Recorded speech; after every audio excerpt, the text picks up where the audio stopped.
बोलना शुरू करता हूँ फिर मुझे वो नहीं होता, ये मैंने चालू कर दिया ऐसा कुछ नहीं, मैं नॉर्मल बात करता हूँ। क्या तारीख है आज? बोर्ड पे लिखी हुई है, ऐसा बहुत कम लिखता हूँ मैं कभी बोर्ड पे क्लास लिखता हूँ ना तारीख लिखता हूँ। जब उमन एक टीचर करता है वो काम में कोई भी नहीं करता हूँ। हाँ, ये किसी पे की काम मुझे बेहतर आता है पढ़ाना, वो करता हूँ। आज 3 अप्रैल है, कितनी अप्रैल है? 3 अप्रैल। आज से ठीक 1 साल पहले राजस्थान में 2 केस थे कोरोना के। कितने? 2 केस थे। और जब लॉकडाउन लगा था इस देश में, इतिहास का सबसे बड़ा लॉकडाउन, तब गिनती के 1 या 2 केस थे। और आपने देखा होगा कि जिसे प्राइम मिनिस्टर ने आह्वान किया, पूरा देश रुक गया, सब अपनी अपनी जगहों पे, और सब लगभग खौफ के साए में। तब किसी ने देखा नहीं था कि कोरोना में कैसे व्यक्ति मरता है, कैसे तड़पता है, कैसे उसका दाह संस्कार किया जाता है, पीपी किट क्या होता है, सैनिटाइजर क्या होता है, नथिंग एंड नथिंग। हम में से ज्यादातर कुछ भी नहीं जानते थे। तब हम डरे हुए लोग थे, जबकि हमारे आसपास के दूर दूर तक कोरोना नहीं था क्या? आप भी उसके हिस्सा बने हो, और आप एक अभूतपूर्व उस पीढ़ी का पार्ट हो जिसने ये देखा अपनी आंखों से। हालांकि ये ऐसे नजारे देखने के लिए आपको हजारों साल तक आपको जन्म लेना पड़ेगा इस धरती पे, तब जाके ये नजारे आपको दिखते हैं। और मुझे लगता है कि मानव सभ्यता ने ये पहली बार ये सीन देखा था। आप लोग डरे हुए थे। आप में से मोस्ट ऑफ ऐसे लोग होंगे जो कई महीने तक घर से बाहर नहीं निकले होंगे। जैसे हमेशा हमारे मन में एक ही डर होता था कि बाहर कोरोना वेट कर रहा है, जैसे बाहर जाएंगे गले लगा लेगा। क्यों? क्योंकि हम उस समय डरे हुए लोग थे। पर जैसे ही आपने देखा होगा कि अभी संख्या लाखों में नहीं करोड़ों में, मरने वालों की संख्या लाखों में, आपके आसपास कोरोना दस्तक दे रहा है। आपको ही पता नहीं कि घर के दरवाजे पर कोई मेन गेट के ऊपर कोई हाथ रखे गया और वहां आपका हाथ पड़ेगा तो हो सकता है आपको भी कोरोना हो जाए, आप इन्फेक्टेड हो जाए, आपको नहीं पता। अब अखबार में खबरें चौंकाती नहीं है। पहले था कि उदयपुर में 2 कोरोना पॉजिटिव पाए गए, ये न्यूज होती थी, हाहाकार मच जाता था, ओ कोरोना आ गया ही। पर आज एक छोटे से गांव में यदि खबर पड़ती है कि पहले सिर्फ 2 कोरोना पेशेंट की जो खबर होती थी वो अखबार का फ्रंट पेज की खबर बनती थी। आज किसी छोटे से गांव में यदि 30 कोरोना पॉजिटिव आते हैं, वो खबर बिल्कुल अंदर के खानों में सिमट के रह जाती है। पर आपने देखा होगा 1 साल में क्या बदला। 1 साल में सबसे बड़ा बदलाव ये आया कि हमारा डर खत्म हो गया। कोरोना पहले से ज्यादा आज भयावह है। हम फ्रस्ट्रेटेड हैं, हम डरे हुए लोग हैं। आज भी मैं कहता हूं हम डरे हुए लोग हैं, क्योंकि डर इस बात का नहीं, कोरोना से हम नहीं डरते। डर इस बात का है कि आने वाले कल में क्या होगा, आने वाले कल के लिए हम डर रहे हैं। क्योंकि आप जैसी क्लास, जैसे 12th जैसी क्लास जिसकी बुनियाद अब पढ़ी थी, पर उनके साथ ऐसा हो गया, और तुम्हें लगता है कि ये हमारे साथ ऐसा क्यों हुआ। देखिए, ऐसा नहीं कि पहली बार किसी के साथ ऐसा हुआ है। मानव सभ्यता ये ऐसे कई सारे मौकों से पहले रूबरू हो चुकी है। हमारे मन में आज खौफ नहीं, चेहरे से हमारा मास्क हट गया। हमारे मन में कोई डर नहीं, क्योंकि हमें पता है कि इसका वैक्सीन आ गया। और आज कंडीशन है कि मरने वाले हजारों लाखों में पहुंच रहे हैं। आप पूरे विश्व में देखिए, आप यहाँ पर अच्छी तरह से आप देखोगे कि ब्राजील में एक फोटो आया है, जो पुरानी जो कब्र है ना, उसमें अस्थि कंकाल निकाल के उसकी जगह नए लोगों को उसमें भर्ती किया जा रहा है। वेटिंग लिस्ट है दफनाने के लिए। वहां कब्रों में गाड़ने के लिए जगह नहीं है और यहाँ जलाने के लिए जगह कम पड़ रही है, वेटिंग लग रही है। फिर भी मेरा ये मानना है कि हम डरे हुए लोग नहीं है। सब कुछ खराब हो सकता है हमारे साथ, सब कुछ हो सकता है खराब। और आप उस सब कुछ खराब होने के नाते आप अपने मन को ये सेटिस्फाई करके चलो कि सब कुछ खराब था, तब हमारी जिंदगी यदि खराब होगी तो क्या फर्क पड़ता है। 2 साल के बाद कोरोना को कोई याद भी नहीं रखेगा। आने वाली पीढ़ी को तो ये भी पता नहीं होगा कि कोरोना क्या है, क्योंकि जैसे आपको पता नहीं है स्पेनिश फ्लू क्या है। स्पेनिश फ्लू से करोड़ों लोग मारे गए थे आज से 100 साल पहले, पर आप नाम तक नहीं जानते। आपकी एक पीढ़ी ने उसे भुगता था। आने वाली पीढ़ी कोरोना का नाम भी नहीं जानेगी। 20 साल बाद जब पलटकर जिंदगी आपसे सवाल करेगी ना, 2021 में 12वीं का एग्जाम था, कौन सक्सेस रहा था, और तब आप ये उस समय लोगों को ये नहीं कहोगे कि उस समय कोरोना था, क्योंकि लोगों के दिमाग में कोरोना गायब हो चुका होगा। अब तुम कह रहे हो कि मैं बोर्ड का एग्जाम 15, 20, 25 दिन के बाद बोर्ड का एग्जाम में ये सब बातें मैं क्यों सुना रहा हूँ? सुनाना बहुत जरूरी है। और आपको एक वाक्य के साथ में शुरुआत करता हूँ। मेरे जहन में 2 वाक्य हैं। देखिए, भारत में खुशियां मनाने के मौके बहुत कम आए। आधा घंटा वेट करो, 15-20 मिनट। हाँ, अब आप ये कहोगे कि मैं ये बातें आपको क्यों बता रहा हूं। अब मुझे कई बार तो लगता है कि मैं बोलता ही क्यों। कई बार मुझे ये भी लगता है कि मेरे शब्द अपना अर्थ खो रहे, अपना वजूद खो रहे। पर मुझे लगता है कि मुझे अपने मिटते हुए वजूद को मिटाने के लिए बोलना ही पड़ेगा, क्योंकि मेरे पास जो संपत्ति के नाम पे इकट्ठा किया हुआ सिर्फ यही चीज है। मैं आपको बताता हूं, कल एक अनमोल दिन था। भारत में खुशियां मनाने के बहुत कम मौके मिलते हैं। भारत ने 1983 में बहुत ज्यादा खुशियां मनाई थी, या ठीक कल की तारीख से 10 साल पहले, जब भारत ने श्रीलंका को हरा के वर्ल्ड कप जीता था, जब पूरा देश सड़कों पे निकल गया था। तब उस समय तो, क्योंकि कोरोना आज है और उस समय तो नहीं था ना। पर इसके पीछे की मैं आपको एक कहानी बताता हूं, 2 कहानियां बताता हूं, छोटी कहानियां, ताकि आपको थोड़ा ये पता चलेगा कि how we have to fight, हमें लड़ना कैसे चाहिए। क्योंकि देखिए, जिंदगी में सिर्फ आज कोरोना रूप बदल के आता रहेगा। कोई जरूरी नहीं है कोरोना अगली बार कुछ और आएगा, अगली बार कुछ और आएगा। हर कदम पर आपको अग्नि परीक्षा से गुजरना ही होगा। बिना अग्नि परीक्षा से गुजरे न तो सीता सीता होती है, न बिना बाणावत की आग में जले पांडव पांडव होते हैं। यदि आपने देखा होगा कि जिन लोग बहुत ऊंचे मुकाम तक पहुंचे, उनके पीछे का अपना संघर्ष देख लेना, आपको शायद ही पता चल जाएगा। 1983 का वर्ल्ड कप मेरी तो यादों में भी नहीं है, क्योंकि मेरी पैदाइश 1976 की है। तो लगभग उस समय टीवियां नहीं थी। मैं कुछ सोचो 7-8 साल का रहा हूंगा, इसलिए आउट ऑफ माई मेमोरी। पर मुझे जब बाद में मैंने उसकी कुछ बुक्स पढ़ी, मुझे अच्छी तरीके से याद है कि उस किताब को जब मैंने पढ़ा तो मेरे रोंगटे खड़े हो गए थे। वर्ल्ड कप का एक मैच चल रहा था, भारत वर्सेस जिम्बाब्वे स्टार्ट होने वाला था। और उस दिन जो ब्रॉडकास्टिंग वाले थे, प्रसारण करने वाले थे, उन्होंने हड़ताल कर दी थी। और इतिहास की किसी भी किताब में वो मैच रिकॉर्ड नहीं हुआ और हम लगभग हार रहे थे। भारत बैटिंग करने के लिए उतरा था और भारत के 5-6 विकेट 15-17 के स्कोर पे गिर गए थे। और भारत वो मैच जिम्बाब्वे से हार जाता तो वर्ल्ड कप से बाहर हो जाता। पर उसके बीच में एक व्यक्ति ऐसा भी था, हरियाणा का इंचार्ज छोरा था, जो नया नया कप्तान बना था, कपिल देव। उसने हार नहीं मानी। उसने कहा कि, और भारत तो अंडरडॉग था वैसे भी, भारत को तो किसी ने दावेदार मारा ही नहीं था।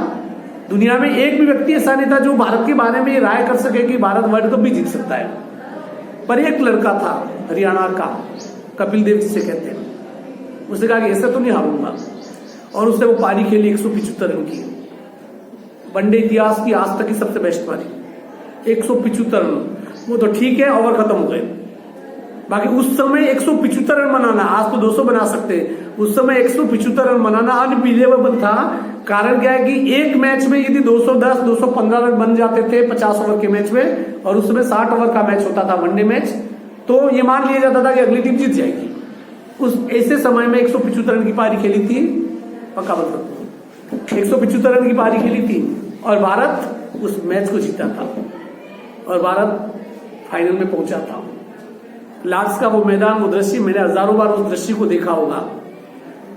सामने विवियन रिचर्ड्स की टीम थी, वेस्ट इंडीज की टीम, जो 2 बार वर्ल्ड कप जीत चुकी थी और तीसरी बार भारत उसके सामने आया था। सबको पता था इंडिया इज अंडरडॉग। पर उस कपिल देव ने, वो मोहिंदर अमरनाथ ने, वो रवि शास्त्री, ये खिलाड़ी मदन लाल, ये पुराने खिलाड़ियों के नाम थे। उन्होंने सोचा कि बिना लड़े तो जाएंगे नहीं, और हारेंगे तो लड़के हारेंगे, सरेंडर करके नहीं हारेंगे।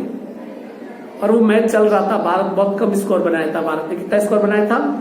180 कुछ से आसपास बनाया था, कम स्कोर बनाया था। और वो जमाना था विवियन रिचर्ड्स का, वो जमाने का सचिन था, उस जमाने का सहवाग था, उस जमाने का वो विराट कोहली था। जो आज जो बल्लेबाजी करते हैं वो बेखौफ बल्लेबाजी विवियन रिचर्ड्स करता था। और विवियन रिचर्ड्स को पता था ये मैच क्यों जीतूंगा, और वो आराम से खेल रहा था। और सबको पता था कि विवियन रिचर्डसन 1 घंटे तक मैदान पे रह गया तो मैच कैसे निकाल के चला जाएगा। वैसे भारत तो वर्ल्ड कप तो जीतता है नहीं। और मुझे याद है वो बॉलिंग किसी ने की, उस बॉलर का नाम मुझे याद दिया, शायद मदन लाल या अमरनाथ ही कोई था। उन्होंने बॉलिंग की और वो जो विवियन रिचर्डसन ने शॉट खेला, बहुत लंबा शॉट था, 25 से 30-40 फीट तक कपिल देव रॉन्ग डायरेक्शन में जाते हुए वो कैच को लपक रहे हैं। सबको पता है कैच नहीं पकड़ा जाएगा, क्योंकि आज तो बैटिंग का इतना ऊंचा है, आज सब संभव है, और उस जमाने में नहीं था। सबको था ये दौड़ रहा है सिर्फ ऐसे, क्योंकि पहले क्या होता था कैच बल्ले पकड़े नहीं पकड़े, दौड़ते थे ये लगता था कि खिलाड़ी जिंदा है, फील्डर जिंदा है, पर वो दौड़ा नहीं। सिर्फ कपिल देव दौड़ने के लिए नहीं दौड़ा था, वो कैच पकड़ने के लिए दौड़ा था, और वो विश्व कप लपकने के लिए दौड़ा था। और उस कपिल देव ने वो कैच पकड़ा और मैच का पासा पलट गया, किसी ने भी नहीं सोचा था, और भारत 1983 का वर्ल्ड कप जीत गया। दुनिया का दूसरा देश बना जो वर्ल्ड कप जीता। पहला वेस्ट इंडीज था जो 2 बार लगातार जीता था, और वेस्ट इंडीज की हैट्रिक नहीं हो पाई, और आज तक किसी भी टीम की हैट्रिक नहीं हो पाई, लगातार 3 बार कोई वर्ल्ड कप नहीं जीत सका। अर्थात कि वो किसके संघर्ष की कहानी थी? वो कपिल देव के संघर्ष की कहानी थी। उस समय कोरोना नहीं था, पर विवियन रिचर्ड्स किसी कोरोना से कम था क्या?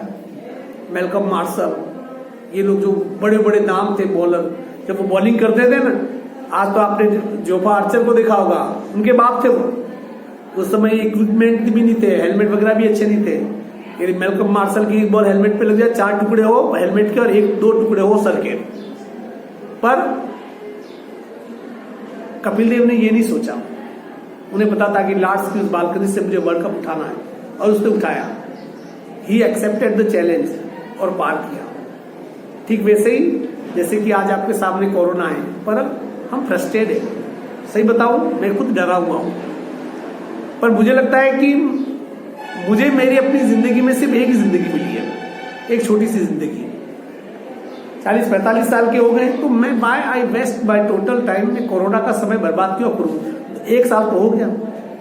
मेरे पास 2 ही तरीके थे, या तो मातम मनाता, घर के किसी कोने में पड़ा रहता, पर मैंने तो वो नहीं किया।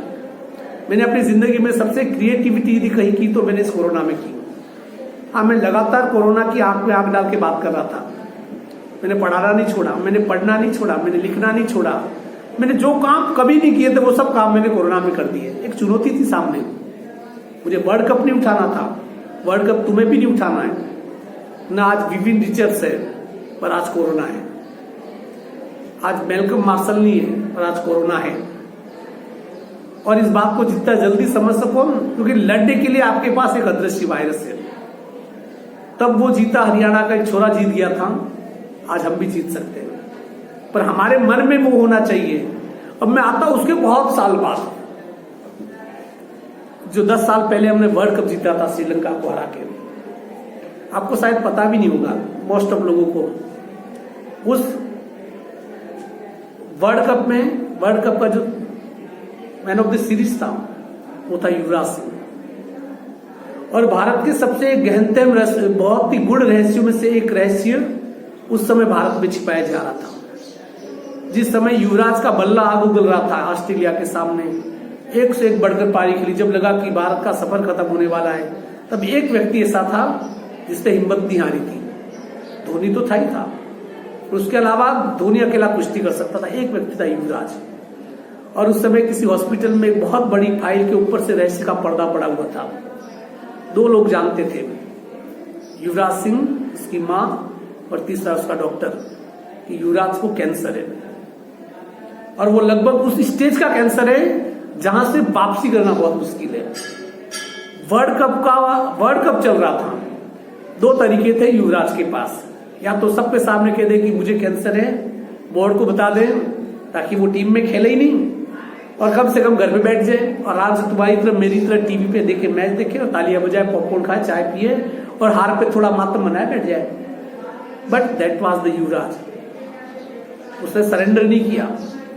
एक मैच आपको ध्यान से देखना, कोई मैच था ऑस्ट्रेलिया के खिलाफ, जब वो खांस रहा था, उसका जो रुमाल था खून से लथपथ था, किसी ने देखा नहीं, क्योंकि उसको जो कैंसर था वो उस स्टेज पे था और हर मैच में वो खेला। आपने देखा होगा, हर मैच में वो बंदा खेला, उसने पलट के नहीं देखा। उसे ये पता नहीं था कि वर्ल्ड कप जब उठाएगा तब तक वो जिंदा रहेगा या नहीं रहेगा। या जब लोगों को पता चला कि इसको कैंसर था, वो खेल रहा था। तुम्हें पता है युवराज अच्छा क्यों खेल रहा था? युवराज इतना अच्छा कभी नहीं खेला, क्योंकि उसे एक बात तो पता थी, साली जिंदगी एक ही मिली है, और ये भी लगभग खत्म होने के कगार पे आ गई है। क्योंकि युवराज को ये पता नहीं था कि वो कैंसर से बचेगा या मरेगा, पर वो मरने के पहले वो कुछ कर जाना चाहता था। जैसे दीपक होता है बुझने के पहले भभकता है, और वो क्या थी, युवराज की वो भभक थी जिसने हमें वर्ल्ड कप दिलाया। फाइनल का दृश्य मुझे अच्छी तरीके से याद है। मैं 1000 लोगों के सामने प्रोजेक्ट पे मैच देख रहा था, और जब मलिंगा बॉलिंग कर रहा था, एक तूफान था, वो बॉलिंग नहीं थी, ऐसे लग रहा था कि सुनामी आ रही है उसकी बॉलिंग की जो रफ्तार थी। और जब भारत के 3 विकेट गिरे, लगभग हाथ खड़े कर दिए। हम लोग 1000 लोग बैठ के देख रहे थे इसके घर के सामने, और सन्नाटा था। 1000 लोग बैठे, किसी को पता भी नहीं है क्या 1000 लोग बैठ के मैच देख रहे हैं, और सन्नाटा था। जो जहां बैठा वही सन्न रह गया। और तीसरा मैच गिरते सबको ये पता था कि अब युवराज आएगा। और उस समय मेरे दिमाग में भी चल रहा था, मैं डरा हुआ था, बहुत ज्यादा डरा हुआ था। मुझे लगा कि युवराज जो आउट हो गया तो ये वर्ल्ड कप हाथ से अभी निकल गया। पर एक व्यक्ति उस टीम में और भी था जो इतनी जल्दी हार मानने वालों में से नहीं था, धोनी। जैसे बैटिंग करने के लिए बैट हाथ में लेके धोनी वहां से निकला तो दुनिया चौंक गई, क्योंकि इनफॉर्म बैट्समैन था युवराज, पूरी फॉर्म में चल रहा था। और धोनी इनफॉर्म नहीं था, उसे बैटिंग करने के मौके बहुत कम मिले थे। अब आप सोचिए कि धोनी ने अपनी जिंदगी का सबसे बड़ा रिस्क उठा लिया। धोनी के बाद 2 तरीके थे। उसे पता था जो मैं जल्दी आउट हो गया तो इस वर्ल्ड कप के लिए सबसे बड़ा विलेन में बन जाऊंगा। धोनी को पता था, सब विशेषज्ञ कहते, सब लोग कहते पागल था, इनफॉर्म बैट्समैन युवराज था, ये पहले उतर गया। पर धोनी के मन में चल रहा था मैं आउट हो गया तो हो सके फर्क पड़े, पर यदि इस मौके पर यदि युवराज आउट हो जाता है, जो इतना इनफॉर्म बैट्समैन है, युवराज के आउट होने से जो श्रीलंका को जो हौसला मिलेगा और भारत के लोगों का जो मॉरल डाउन होगा,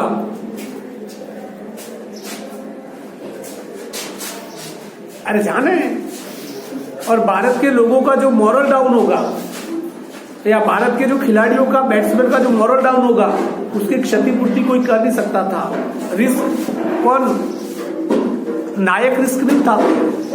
मेरा कहना है जो हीरो होते हैं, जो नायक होते हैं, वो रिस्क नहीं उठाते, जो रिस्क उठाते नायक वही बनते हैं। और धोनी ने वो अपना जज्बा पेश किया जो सालों पहले एक हरियाणा का लड़का पेश कर चुका था, कपिल देव। बैट लेके आ गया, उसे पता था कि मैं आउट हो भी गया, 10-15 भी रन बना तब तक सहज हो जाएगी स्थिति, युवराज आके मैच जिता देगा, उसके मन में था। और आपने उस समय धोनी की वो बैटिंग देखी थी, धोनी का बैट 50-60 रन आप लगा ही नहीं, धोनी खेल रहा है, धोनी खेले और छक्के नहीं पड़े, क्यों नहीं पड़े। धोनी को पता था कि मुझे मेरा व्यक्तिगत परफॉर्म नहीं करना है, मुझे वो वर्ल्ड कप है जो कितने 25-27 सालों से मेरा इंतजार कर रहा है, मुझे वो उठाना है। उसे अच्छी तरीके से पता था कि वनडे का अंतिम मैच शायद सचिन खेल रहा था वर्ल्ड कप का, उसे पता था कि इस व्यक्ति ने 20-25 सालों से इस देश की उम्मीदों का बोझ ढोया है, और इस आदमी ने यदि ये वर्ल्ड कप हाथ में नहीं उठाया तो शायद ये कभी भी वर्ल्ड कप नहीं उठा पाएगा। और वो खेला और जम के खेला, 91 रन बनाए। और आपने देखा होगा कि इसका जो विनिंग शॉट था कितना सहज, नॉर्मल, मारने के बाद दूसरा कोई होता तो अपने कपड़े फाड़ लेता, धोनी ने नहीं फाड़े, बिल्कुल सहज था। जब पूरी ग्राउंड में गैरी क्रिस्टन को और इसको सचिन तेंदुलकर को कंधे पे लेके घुमाया जा रहा था, उस समय धोनी सबसे पीछे ऐसे चल रहा था जैसे क्रिकेट का 12वां खिलाड़ी हो। क्योंकि इसलिए एक बात हमेशा ध्यान रखना,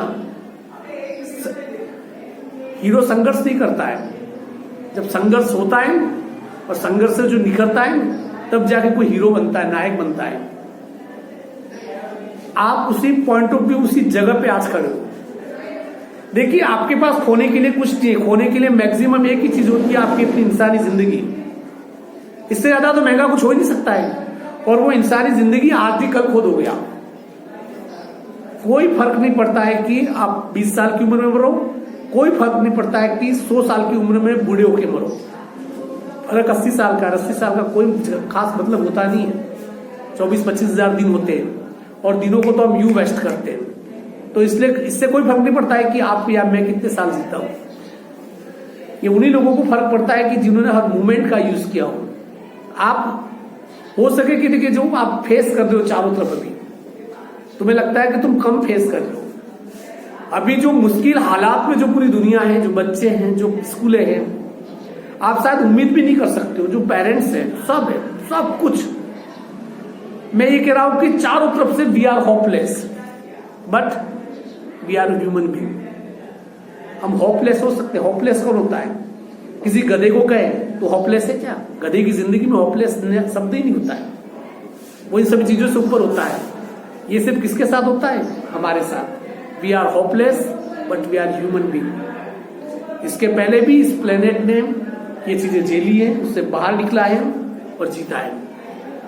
ये पृथ्वी, तुम्हें क्या लगता है कि तुम 15-20 साल की तुम्हारी उम्र रही होगी, पर ये पृथ्वी पिछले सैकड़ों करोड़ों साल से सब कुछ झेल रही है और चल रही है।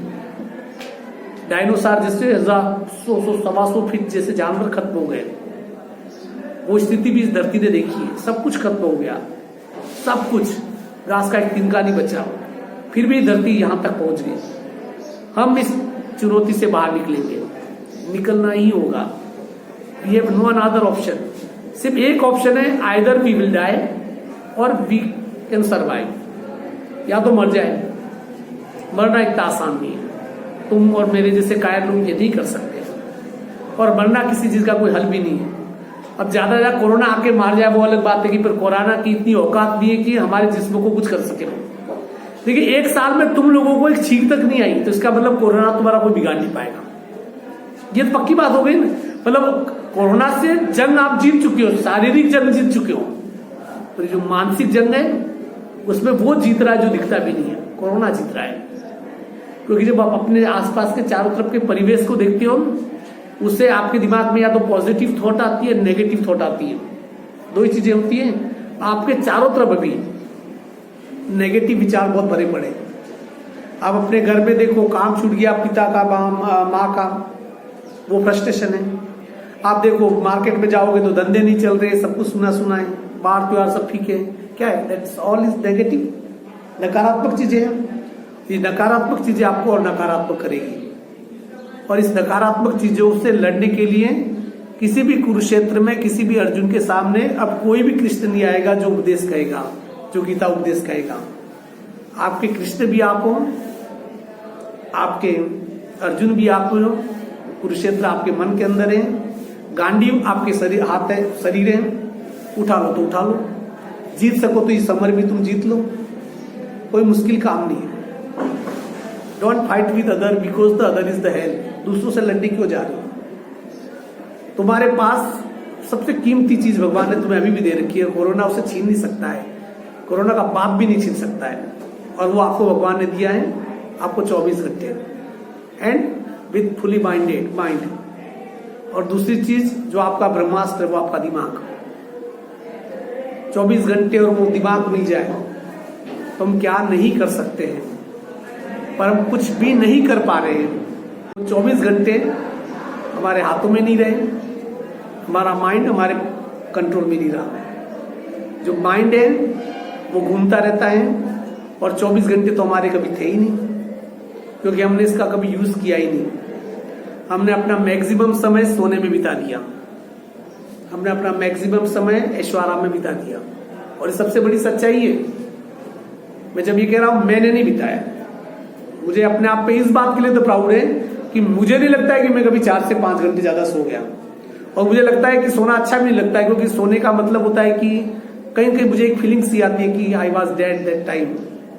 और मैं 24 घंटे में मैं 4 घंटे मुर्दा रह सकता हूँ, और मैंने अपने शरीर को इजाजत अभी तक नहीं दी है कि मैं अपने शरीर को 10 से 12 घंटे मुर्दा बना के कहीं पटक रखूंगी। इतना अत्याचार तो मैं अपने बॉडी के साथ नहीं कर सकता। मेरी बॉडी 4 घंटे मुर्दा रहे, ठीक है, क्योंकि when we sleep then we are dead. जब हम सोते हैं तब हम मुर्दा होते हैं। वो अलग बात है कि तुम 12-13 घंटे के लिए मुर्दा बन सकते हो, पर मैंने तो इजाजत नहीं दी। अब आपके पास 2 ही चीजें थी। आपके पास क्या है? क्या है तुम्हारे पास? नथिंग। किताबें तो सब बकवास है। आपके पास 2 ही सबसे प्यारी चीज थी, एक आपके 24 घंटे और एक आपका अपना माइंड। पर अफसोस इस कुरुक्षेत्र में वो दोनों ही साथ छोड़ चुके हैं, और वो साथ तुम्हारी लापरवाही से। और ऐसे नहीं कि वो कोई दूर गए, वो आपकी परछाई है। वो क्या है? वो आपकी परछाई है, हमेशा आपके आसपास ही रहते हैं। पर लाओगे कहां से? कौन जगाएगा तुम्हें? 24 घंटे लाके कोई आपकी गोदी में नहीं डाल सकता है। संघर्ष तो वहां करना है। यहाँ कौन सा गांडी उठा के दुर्योधन को या अश्वत्थामा को या द्रोणाचार्य को मारना है? या तुम्हारे गांडी तुम्हारा लक्ष्य तुम खुद हो ना, कहा तुम्हें दूर जाना है। सूर्य उगता है, अस्त होता है, वो तो सिर्फ देख लिया कि ये तो लाखों करोड़ साल से चलता आ रहा है, पर कभी आपने थोड़ी देर के लिए ये भी सोचा कि ये क्या क्या बता रहा है? ये बता रहा है आपको कि तुम उसके साथ तो चल रहे हो, और जो रात का जो समय होता है या जो भी समय हो, जिस समय को आप बर्बाद कर रहे हो वो तो लौट के नहीं आएगा। सिर्फ 1 महीना रहा है। शायद मुझे खुद को अभी लगता है कि अब और कभी मैं आपको बोल पाऊंगा शायद इस बोर्ड के सामने या क्लास में बोल नहीं पाऊंगा। इसका मतलब I am not just going to die. मैं बहुत पॉजिटिव, और मैं तो 100 साल की उम्र के बाद ही मरूंगा, भले मेरे अंदर प्लास्टिक के कीड़े पड़े। मैं इतना पॉजिटिव हूँ, हाथ पर चलते रहेंगे अपने तो। पर यह कि शायद मुझे मौका फिर नहीं मिलेगा कि आपको कुछ कह सकूं, आपको कुछ सुना सकूं। तो रिकॉर्ड भी सिर्फ इसलिए कह रहा हूं कि आने वाले समय में आप भी याद रखोगे कि 2021 3 अप्रैल कोरोना में जब लाखों करोड़ों ऐसे लोग थे, फिर भी उनके बीच में एक व्यक्ति ऐसा था जो डर नहीं रहा था। मैं ये नहीं कह रहा हूं मैं नहीं डरा हुआ हूं, पर यह कि मुझे लगता है कि मैं डरा हुआ बहुत हूं, पर मेरा जो एक अनकॉन्शियस माइंड है वो मुझे ताकत देता है कि नहीं, इट कांट, ये नहीं हो सकता है। अभी भी मैं कह रहा हूं तुम्हारे पास 1 महीना है। 1 महीना है, बहुत टाइम है। मैं अभी भी कह रहा हूं बहुत समय, और पिछले 12 महीने से 1.5 साल से मैं कह रहा हूं कि आपके पास बहुत समय कह रहा हूं। मैं आज भी बोल रहा हूं। एक वो व्यक्ति जिसे ये पता है कि आपने उसके कहने के बाद भी 9 महीने बर्बाद कर दिए, फिर भी ये व्यक्ति पॉजिटिव इतना है कह रहा है। मैं कह रहा हूं आज भी कह रहा हूं, क्योंकि पढ़ने का सही समय तो अभी आया है। किससे बहाने बनाओगे, किससे नजर चुराओगे? मुझसे नहीं चुरा सकते, अपने आप से नहीं चुरा सकते, अपने जमीर से नहीं चुरा सकते। जवाब तो आपको देना होगा, पूछने वाला मैं नहीं रहूंगा, क्योंकि मैं तो जवाब करता ही नहीं, किसी रिजल्ट के बारे में सोचता ही नहीं मैं। और रिजल्ट आने के बाद किसी बच्चे को पलट के भी ये नहीं कहता हूं कि कब नंबर, क्योंकि मेरे लिए ये नंबर सिर्फ एक आंकड़े मात्र है। मैं तो कभी नहीं कमेंट करूंगा ही नहीं आपके रिजल्ट के ऊपर। हाँ, ये कि मेरी अपेक्षाओं से ऊपर चले गए तो हो सके फेसबुक पे मैं आपका फोटो अपलोड कर दूं, आपके बारे में 4 लाइनें में लिख दूं, क्या मैं भी पॉसिबल ये हो सकता है।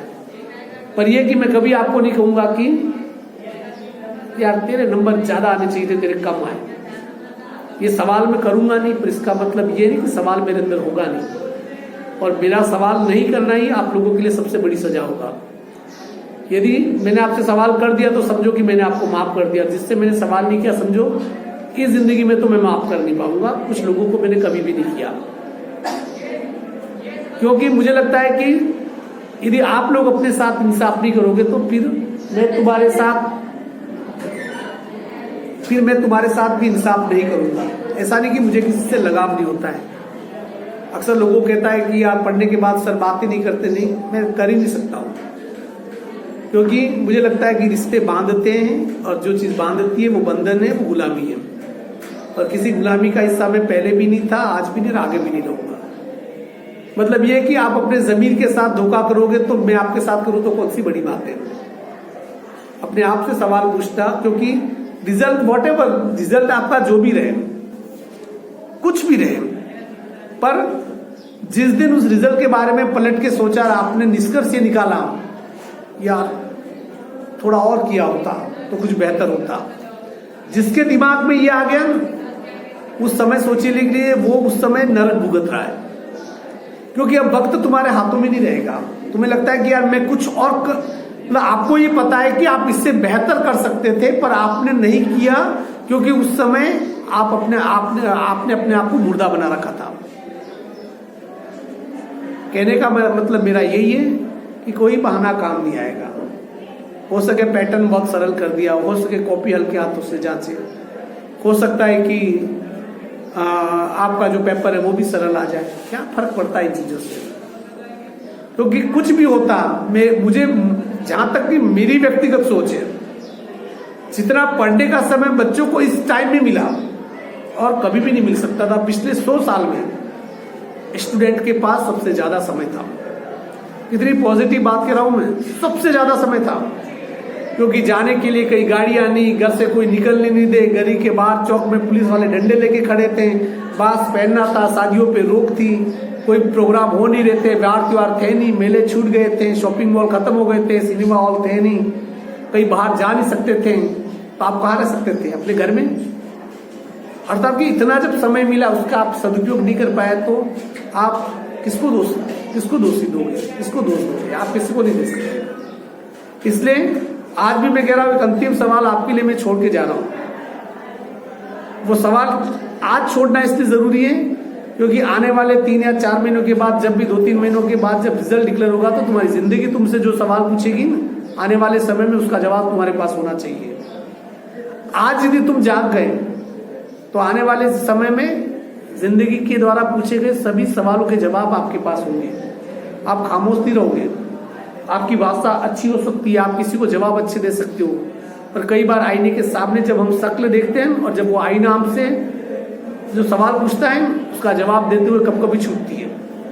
क्योंकि आप दुनिया के सामने शब्दों का जाल फैला सकते हो, पर आईने में जब अपनी शक्ल देखोगे, वहां जो शक्ल आपको दिखाई देती है उसके सामने दुनिया का कोई भी झूठ नहीं चल पाएगा, आपके शब्दों का जाल नहीं चल पाएगा, क्योंकि वो आईना जानता है उसके अंदर जो शक्ल है जिसे आप देखते हो, जो आपकी कम से कम आपका रूह का रिफ्लेक्शन है, आपकी आत्मा का प्रतिबिंब है, वो जानती है अच्छी तरीके से कि ये झूठ बोल रहा है, और आप भी जानते हो कि मैं झूठ बोल रहा हूं।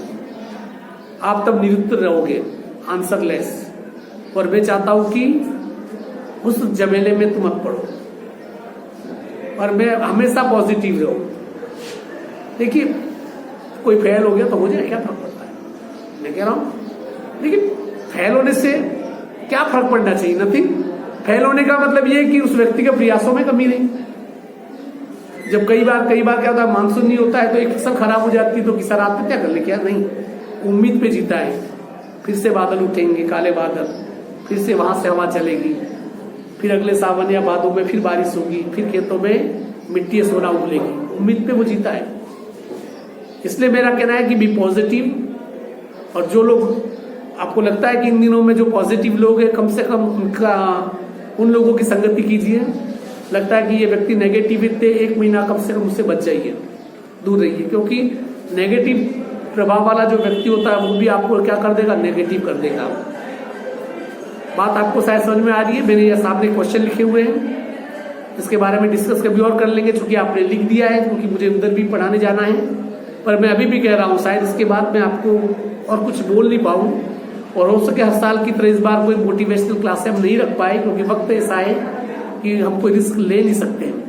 पर अंत तक गेंद तुम्हारी अपनी बाउंड्री में है, जो गेंद है वो तुम्हारे पाले में है। क्या अब करना जो तुम्हें करो, 2 ही तरीके हैं, या तो सेल्फ गोल करो, आत्मघाती गोल करो और अगले को जिता दो, या ताकत से एक किक लगाओ इस बुरे वक्त को कि कम से कम आपके लक्ष्य में वो बदल जाए, गोल में बदल जाए। Is it clear? आसन में आ गई?